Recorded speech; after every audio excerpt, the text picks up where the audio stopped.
This verse has been repeating in my head all day, so let me read it to you. I got it here on the computer. It is Romans 11, Romans chapter Romans chapter 11, verse 17. But if some of the branches were broken off, and you, although a wild olive shoot, were grafted in among the others, and now share in the nourishing root of the olive tree, do not be arrogant toward the branches. If you are, remember that it is not you who support the root, but the root that supports you. Then you will say, branches were broken off so I could be grafted in. That is true. They were broken off because of their unbelief.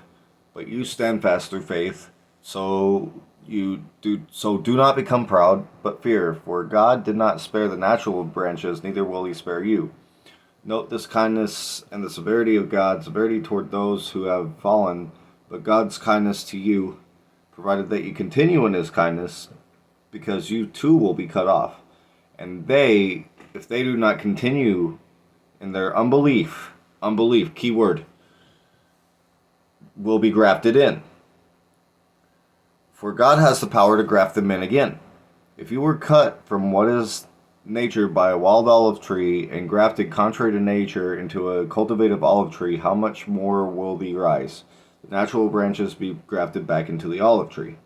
Now, here's what this means, because at least my interpretation of it, and I hope I'm right here, but like if you stop believing in God, you can be cut right from that tree. If you start believing in God, you can be grafted back into the tree. So it's your choice whether you want to, be part of this or not. And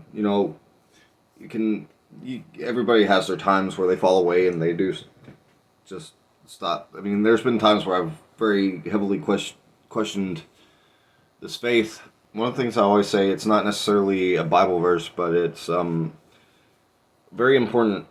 Every saint has a past and every sinner has a future.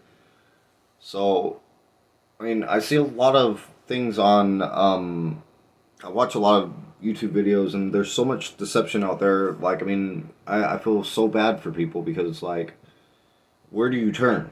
When there's so many people saying different things and, I tell people to read the Bible for themselves. I tell them that all the time, but, also where do you start, and I recommend start in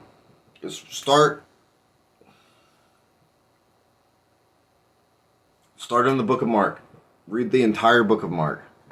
It's, I would say, of any book of the Bible to get your feet wet, Mark, because it describes the very last verse of it describes what is required for salvation, and it is, you need to be baptized, you need to believe, and you need to, that's it. I mean, and these signs will follow. So the things that are mentioned after being baptized are a result. They are the result of you being saved. It doesn't necessarily mean that everybody's going to get those gifts. Not everyone's going to be able to speak in tongues. Not everybody's going to be able to pick up snakes.